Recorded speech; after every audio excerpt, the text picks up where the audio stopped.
வணக்கம். இன்றைய முக்கிய செய்திகள்.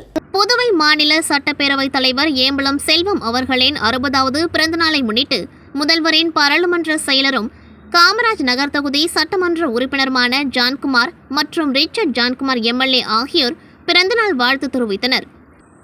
பிறந்தநாள் விழா காணும் புதுவை சபாநாயகர் செல்வம் அவர்களுக்கு முதல்வரின் பாராளுமன்ற செயலரும் காமராஜ் நகர் தொகுதி சட்டமன்ற உறுப்பினருமான ஜான்குமார் மற்றும் ரிச்சர்ட் ஜான்குமார் எம்எல்ஏ ஆகியோர் சால்வை அணிவித்து பூங்கொத்து கொடுத்து வாழ்த்து தெரிவித்தனர். புதுச்சேரியில் உள்ள அரசு மருத்துவக் கல்லூரி மற்றும் 3 சுயநிதி மருத்துவக் கல்லூரிகளில் எம்பிபிஎஸ் சேர்க்கையில் வெளிநாடு வாழ் இந்தியர்கள் மற்றும் வெளிநாடு வாழ் இந்தியர்கள் ஸ்பான்சர் பிரிவில் 15% இடஒதுக்கீடு வழங்கப்படுகின்றது.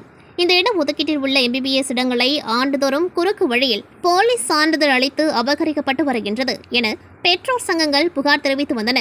இந்த ஆண்டு அரசு மருத்துவக் கல்லூரியில் 22, பீம்ஸ் 18, வெங்கடேஸ்வரம் 38, மணக்குள விநாயகர் கல்லூரியில் 38 என மொத்தம் 116 இடங்கள் வெளிநாடு வாழ் இந்தியர்களான என்ஆர்ஐக்கு ஒதுக்கப்பட்டது. மருத்துவ படிப்பிற்கான 3ஆம் கட்ட கலந்தாய்வில் என்ஆர்ஐ ஒதுக்கீட்டில் எம்பிபிஎஸ் சேர்க்கை வழங்கப்பட்டு பட்டியல் வெளியிடப்பட்டது. என்ஆர்ஐ ஒதுக்கீட்டில் சீட் பெற்றவர்களின் விவரங்களை சென்டாக் ஆய்வு செய்தது. அதில் சில மாணவர்களின் ஆவணங்களை ஆய்வு செய்த பொழுது துபாய் தூதரகம் அதிகாரி அளித்த சான்றில் உள்ள கையெழுத்து வித்தியாசமாக இருந்தது. என்ஆர்ஐ சான்றிதழ்களை தூதரகங்களுக்கு அனுப்பி வைத்து விசாரணை நடத்தப்பட்டது. அதில் 44 மாணவர்கள் போலி சான்றிதழ் கொடுத்து சீட் பெற்றது தெரியவந்தது. உடனடியாக என்ஆர்ஐ ஒதுக்கீட்டில் 44 நபர்களுக்கு ஒதுக்கப்பட்ட எம்பிபிஎஸ் இடங்கள் ரத்து செய்யப்பட்டது. மேலும் போலி ஆவணம் சமர்ப்பித்த 44 மாணவர்கள் மீதும் சென்டாக் ஒருங்கிணைப்பாளர் ஷெரில் லாஸ்பேட்டை காவல் நிலையத்தில் கடந்த 7ஆம் தேதி புகார் அளித்தார். லாஸ்பேட்டை போலீசார் சென்டாக் அலுவலகத்தில் 44 மாணவர்களின் ஆவணங்களை பெற்றனர். இம்மாணவர்கள் தமிழகம் மற்றும் பிற மாநிலங்களை சேர்ந்தவர்கள். சென்டாக் புகாரை தொடர்ந்து லாஸ்பேட்டை போலீசார் போலி சான்றிதழ் சமர்ப்பித்து எம்பிபிஎஸ் சீட் பெற்ற 44 மாணவர்கள் மீதும் போலி ஆவணம் தயாரித்தல், அதனை உண்மை என சமர்ப்பித்தல் பிரிவுகள் கீழ் வழக்கு பதிவு செய்து விசாரணையை துவங்கியுள்ளனர். இந்திய வேளாண் பொருளாதார சங்கத்தின் தேசிய அளவிலான 84ஆம் ஆண்டு 4 நாள் கருத்தரங்கம் காரைக்கால் மாவட்டம் திருநள்ளாறு அடுத்து செருமா விலங்கை பகுதியில் உள்ள பண்டித ஜவஹர்லால் நேரு வேளாண் கல்லூரி மற்றும் ஆராய்ச்சி நிலையத்தில் நேற்று துவங்கியது.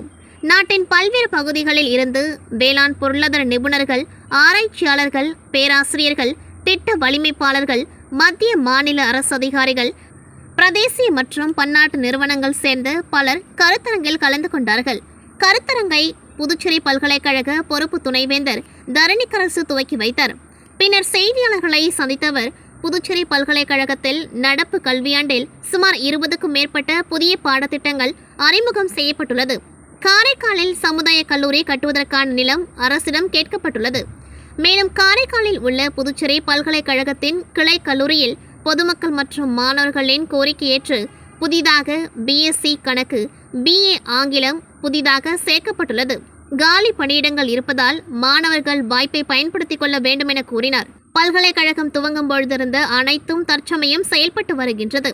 மேலும் மத்திய பல்கலைக்கழகம் என்பதால் இங்கு ஒரு இடத்தில் மட்டும் அதுபோல் செய்ய இயலாது. இதேபோன்று அனைத்து இடங்களிலும் கேட்க துவங்கி விடுவார்கள். மேலும் இதை பற்றி பாராளுமன்ற உறுப்பினர் கேள்வி எழுப்பியிருந்தார். மாநில ஒதுக்கீடு ஜிப்மரில் உள்ளதை போன்று பல்கலைக்கழகத்திற்கும் கேட்டுள்ளோம், அது நிலுவையில் உள்ளது எனவும் துணைவேந்தர் தெரிவித்தார். ஒரு கிளஸ்டர் சென்டர் ஏதாவது ஆரம்பிக்கலாம் அப்படின்னு சொல்லிட்டு நானும் கவர்மெண்ட் கிட்ட பேசிட்டு இருக்கோம். ஸோ அது ஆரம்பித்தோம் அப்படின்னா ஜென்ரலாக ஃபிஷரிஸில் இருக்கிற ஃபிஷர்மேன் வந்து அவங்க கலெக்ட் பண்ணதை அப்படியே வந்து எல்லா இடத்தையும் அனுப்புகிறாங்க. அதனால் அவங்களுக்கு இன்கம் ரொம்ப கம்மியாக இருக்குது. அதை ப்ராசஸ் பண்ணுற மெத்தட் எப்படி, அது வந்து டெஸ்டிங் மெத்தட் எப்படி, இதெல்லாம் வந்து அவங்களுக்கு தெரியாததுனால அதை பற்றி யூனிவர்சிட்டியில் வந்து ஒரு சென்டர் ஆரம்பித்து அவங்களுக்கு சப்போர்ட் பண்ணுற மாதிரி அதை பற்றி பேசிட்டு இருக்கோம். எங்கள் ரிசர்ச்சர்ஸ் கிட்ட பேசிட்டு இருக்கோம். Department of food science and technology எங்கள் டிபார்ட்மெண்ட் இருக்குது, அவங்ககிட்ட பேசிட்டு இருக்கோம். அவங்களும் கவர்மெண்ட்டை காட்டி நான் பேசிட்டு இது வந்து இங்கே ஆரம்பிக்கலான்னு சொல்லிட்டு தி மினிஸ்ட்ரி ஆஃப் ஃபிஷரிஸ்லேயும் வந்து கான்டாக்ட் பண்ணி அது ஆரம்பிக்கலான்னு ஒரு பிளானில் இருக்குது. பட் ரொம்ப ஏர்லி. சிறையில் இருக்கும் கைதிகளிடமிருந்து வரும் உத்தரவின் பேரிலே புதுச்சேரியில் குற்ற சம்பவங்கள் நடைபெறுகின்றது. இதனை இரும்பு கரம் கொண்டு ஒடுக்க வேண்டும் என்று எதிர்க்கட்சித் தலைவர் சிவா வலியுறுத்தியுள்ளார். புதுச்சேரியில் அடுத்து வில்லியனூரில் புதுச்சேரி அடுத்த வில்லியனூரில் 2,75,00,000 ரூபாய் மதிப்பில் அதிநவீன மீன் அங்காடி கட்டப்பட்டு வருகின்றது. இதில் சுத்திகரிக்கப்பட்ட குடிநீர், நவீன கழிவறைகள் மற்றும் மீன் பதப்படுத்தி வைக்கக்கூடிய குளு அறைகள், சேமிப்பு கிடங்கு என பல்வேறு அம்சங்களுடன் கட்டப்பட்டு வருகின்றது. 90% கட்டுமான பணிகள் முடிவடைந்த நிலையில் இன்று எதிர்க்கட்சித் தலைவரும் திமுக மாநில அமைப்பாளருமான சிவா அதிகாரிகளுடன் நேரில் சென்று பார்வையிட்டு பணிகளை ஆய்வு செய்தார். பின்னர் செய்தியாளர்களை சந்தித்தவர், வில்லியனூரில் கட்டப்பட்டு வரும் அதிநவீன மீன் அங்காடி அடுத்து வரும் 10 தினங்களுக்குள் மக்களின் பயன்பாட்டிற்கு வர உள்ளது என்று தெரிவித்தார். மேலும் சிறையில் இருக்கும் கைதிகள் மூலம் வரும் உத்தரவின் அடிப்படையிலேயே புதுச்சேரியில் பல்வேறு குற்ற சம்பவங்கள் நடைபெற்று வருகின்றது. தொழில் அதிபர்கள் மிரட்டப்படுகின்றார்கள். வியாபாரிகளிடம் மாமூல் கேட்டு ரவுடிகள் அட்டகாசம் செய்கின்றனர். அது மட்டுமில்லாமல் சிறைக்குள் தாராளமாக செல்போன் கிடைக்கின்றது. அது சிறையில் பணிபுரியும் அதிகாரிகள் மூலமாக செல்கின்றது. அவர்கள் மீதும் கடுமையான நடவடிக்கை எடுக்க வேண்டும். மேலும் குற்ற சம்பவங்களை தடுக்கும் வகையில் இரும்பு கரம் கொண்டு ரவுடிகளை ஒடுக்க வேண்டும் என்று சிவா அவர்கள் கேட்டுக்கொண்டார். நீண்ட நாள் கோரிக்கையான மார்க்கெட்டு கட்டுமாமா முடிஞ்சிருக்குது. டைரக்டர் வந்து பார்த்துருக்காங்க. எல்லாமே தேதி இன்னும் ஒரு 10 நாள் உள்ள திறக்கிறதுக்கு. இதில் வந்து இருக்கிற இடத்துல ஏற்கனவே இருந்தவங்களுக்கு கடை கொடுத்துட்டு மேலே ஒரு 10 கடை கட்டியிருக்காங்க. அது இல்லாமல் உள்ளே வந்து எல்லா வசதிகளோட மீன் மார்க்கெட் இருக்குது, மட்டன் ஸ்டால் இருக்குது, காய்கறி மார்க்கெட்டு, கழிப்பிட வசதியோட கூடிய இந்த சின்ன இடத்துல எவ்வளோ சிறப்பாக செய்ய முடியுமோ அவ்வளோ சிறப்பாக செய்திருக்காங்க. புதுச்சேரி குருமாம்பேட் பகுதியில் அமைந்துள்ள கார்ல்ஸ் ப்ரூவரேஸ் குழுமம் தனது CSR நிதியின் மூலம் பல்வேறு சமூக பணிகளை மேற்கொண்டு வருகின்றது. இதன் ஒரு பகுதியாக புதுச்சேரி உழவர்கரை நகராட்சி இந்திரநகர் தொகுதிக்குட்பட்ட தர்மபுரி பகுதியில் அமைந்துள்ள தக்கணம்குளம் மறு சீரமைப்பு பணி புதுச்சேரியில் உள்ள கார்ல்ஸ் ப்ரூவரேஸ் நிறுவனத்தின் CSR நிதியின் மூலம் மேற்கொள்ளப்படுகின்றது. ரூபாய் 4,46,000 ரூபாய் மதிப்பில் மேற்கொள்ளப்படும் இப்பணியை கார்ல்ஸ் குழும இயக்குனர் GNS ராஜசேகரன், உழவர்கரை நகராட்சி ஆணையர் சுரேஷ் ராஜ் ஆகியோர் பூஜை செய்து துவக்கி வைத்தனர். நிகழ்ச்சியில் பொதுப்பணித்துறை, உழவர்கரை நகராட்சி அதிகாரிகள், கார்ல்ஸ் ப்ரூவரேஸ் நிறுவன பணியாளர்கள், சாரோன் சொசைட்டி மோகன் மற்றும் ஊர் மக்கள் கலந்து கொண்டார்கள்.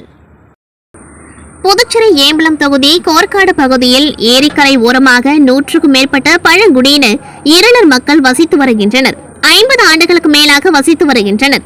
இவர்களுக்கு இலவச மனைப்பட்டா வழங்க வேண்டும் என்று அரசு அதிகாரிகள், சட்டமன்ற உறுப்பினர், அமைச்சர், முதல்வர் ஆகியோரை பலமுறை சந்தித்து மனு அளித்தனர். மேலும் பல போராட்டங்களும் நடத்தப்பட்டது. ஆனால் இதுவரை அரசு அவர்களுக்கு இலவச மனைப்பட்டா வழங்க எந்த நடவடிக்கையும் எடுக்கவில்லை. இந்த நிலையில் 50 ஆண்டுகளுக்கு மேலாக இலவச மனைப்பட்டா இல்லாமல் தவிக்கும் இருளர் இன மக்களுக்கு உடனடியாக மனைப்பட்டா வழங்க வேண்டுமென வலியுறுத்தியும் வருகின்ற 15ஆம் தேதியை பழங்குடி மக்கள் கௌரவ விழாவாக நாடு முழுக்க கொண்டாடப்படும் நிலையில் புதுச்சேரி அரசின் கவனத்தை ஈர்க்கும் வகையில் கண்டன ஆர்ப்பாட்டம் நடைபெற்றது.